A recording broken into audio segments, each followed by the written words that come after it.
नमस्कार। आज हम एक ऐसे टॉपिक पर बात करने वाले हैं जो भारत में लाखों लोगों की जिंदगी हमेशा के लिए बदल सकता है। ये है मासिक धर्म, यानी मेंस्ट्रुअल हेल्थ और डिग्निटी का अधिकार। हाल ही में सुप्रीम कोर्ट ने एक ऐसा ऐतिहासिक फैसला सुनाया है जो सिर्फ स्वास्थ्य से नहीं, बल्कि शिक्षा, सम्मान और बराबरी से भी जुड़ा हुआ है। तो चलिए आज इसी को डिकोड करते हैं और समझते हैं कि ये फैसला इतना जरूरी क्यों है और असल जिंदगी में इसके मायने क्या हैं। बात बिल्कुल सीधी और साफ है। सुप्रीम कोर्ट ने कह दिया है कि मासिक धर्म के दौरान साफ सफाई रखना कोई चॉइस नहीं है, बल्कि ये अनुच्छेद 21 के तहत मिले जीवन के अधिकार का ही एक जरूरी हिस्सा है। जी हाँ, आपने सही सुना, अब ये एक नया फंडामेंटल राइट है। लेकिन सवाल ये उठता है कि इसकी जरूरत ही क्यों पड़ी? सुप्रीम कोर्ट को ऐसा फैसला आखिर क्यों सुनाना पड़ा? असल में इस फैसले के पीछे एक बहुत गहरी और गंभीर समस्या छिपी हुई है, जिसने लाखों लड़कियों की पढ़ाई लिखाई और उनके सम्मान को दांव पर लगा दिया था। देखिए, यहाँ कोर्ट ने गरिमा के साथ जीने के अधिकार को एक नई और बहुत गहरी परिभाषा दी है। उनका कहना है कि गरिमा का मतलब सिर्फ सांस लेना नहीं है, बल्कि स्वच्छता की कमी की वजह से होने वाले अपमान या बहिष्कार के डर के बिना जीना है। मतलब अगर किसी को साफ सफाई न मिलने की वजह से शर्मिंदा होना पड़ रहा है, तो ये सीधे सीधे उनके मौलिक अधिकार का उल्लंघन है। और ये कोई हवाई बात नहीं है। इसका सीधा ताल्लुक उस सवाल से है जो हम सालों से पूछ रहे हैं कि आखिर हमारे देश में इतनी सारी लड़कियां बीच में ही स्कूल जाना क्यों बंद कर देती हैं। इसका जवाब अक्सर स्कूलों की हालत में छिपा होता है। जरा सोचिए, जब एक लड़की को स्कूल में साफ और सेफ टॉयलेट नहीं मिलता, जब उसे जरूरी सामान के बिना शर्मिंदगी का डर सताता है, तो वो धीरे धीरे स्कूल जाने से कतराने लगती है। एक दिन की छुट्टी कब हफ्तों में बदल जाती है पता ही नहीं चलता, और फिर एक दिन पढ़ाई लिखाई का दरवाजा उसके लिए हमेशा के लिए बंद हो जाता है।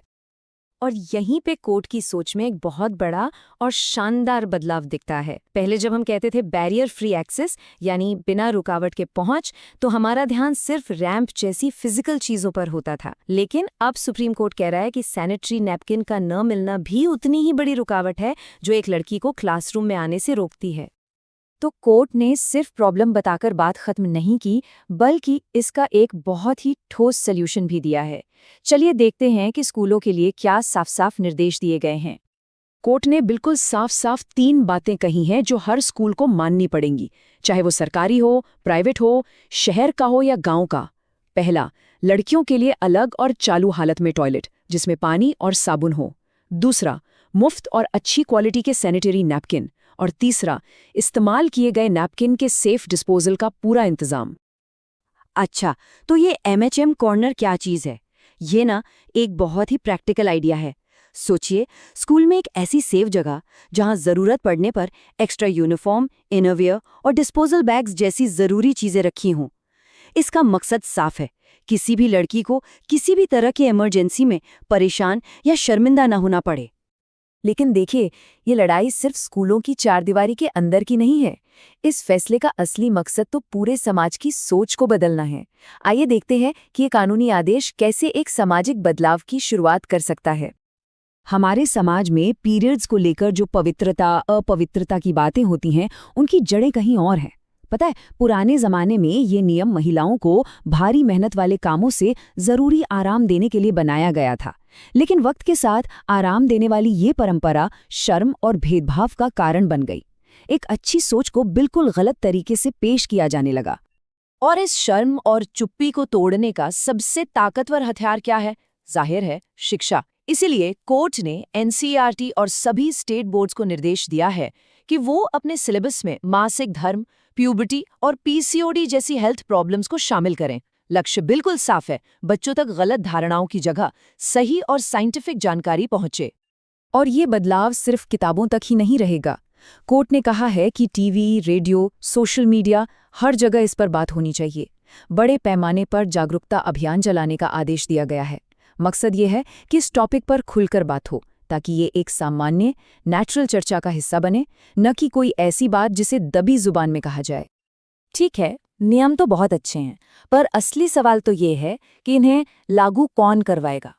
अगर कोई इन्हें नहीं मानेगा तो क्या होगा? चलिए देखते हैं कि कोर्ट ने जवाबदेही तय करने के लिए क्या पक्का इंतजाम किया है। इस मामले में कोर्ट का रुख एकदम कड़ा है, कोई ढील नहीं।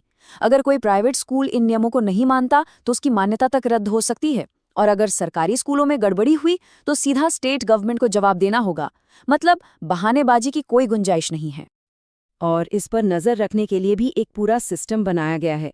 जिले के लेवल पर डिस्ट्रिक्ट एजुकेशन ऑफिसर स्कूलों की जांच करेंगे और नेशनल लेवल पर बाल अधिकार संरक्षण आयोग यानी NCPCR इस पूरे मामले पर नज़र रखेगा ताकि ये आदेश सिर्फ कागजों में न रह जाएं।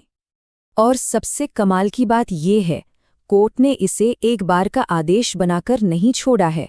उन्होंने कंटिन्यूअस मैंडेमस नाम का एक कानूनी रास्ता अपनाया है। इसका सीधा मतलब है कि ये केस अभी बंद नहीं हुआ है।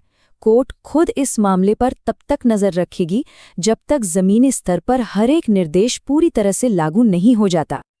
तो हमने प्रॉब्लम समझी, सॉल्यूशन देखा और ये भी देखा कि इसे लागू कैसे किया जाएगा। अब इन सबको जोड़कर देखते हैं कि ये पूरा मामला हमें किस दिशा में ले जा रहा है और इसका बड़ा पिक्चर क्या है। जानते हैं ये पूरी कहानी शुरू कैसे हुई? एक व्यक्ति जया ठाकुर की एक जनहित याचिका यानी PIL से। ये एक ऐसा कानूनी टूल है जिससे कोई भी नागरिक बड़े पब्लिक इश्यूज को सीधा कोर्ट के सामने रख सकता है। उनके इसी याचिका पर सुप्रीम कोर्ट ने ये ऐतिहासिक फैसला दिया और इसे लागू करने के लिए सिर्फ 3 महीने का सख्त टाइम दिया। ये दिखाता है कि एक आम इंसान की आवाज में भी कितना बड़ा बदलाव लाने की ताकत होती है।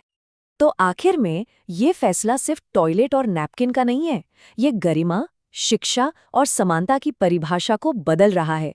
ये एक नेचुरल प्रोसेस को शर्म और चुप्पी के अंधेरे से निकालकर फंडामेंटल राइट्स की रोशनी में ला रहा है। लेकिन यहाँ एक बड़ा सवाल फिर भी रह जाता है, क्या सिर्फ एक अदालती फैसला समाज की सालों पुरानी सोच को बदल सकता है? कानून तो बन गया है, पर असली बदलाव तो हम सबको मिलकर ही लाना होगा। इस पर सोचना बहुत जरूरी है। ऐसी ही जानकारी के लिए सब्सक्राइब कीजिए ऑल कैन स्टडी को। धन्यवाद। चलिए अगले विश्लेषण में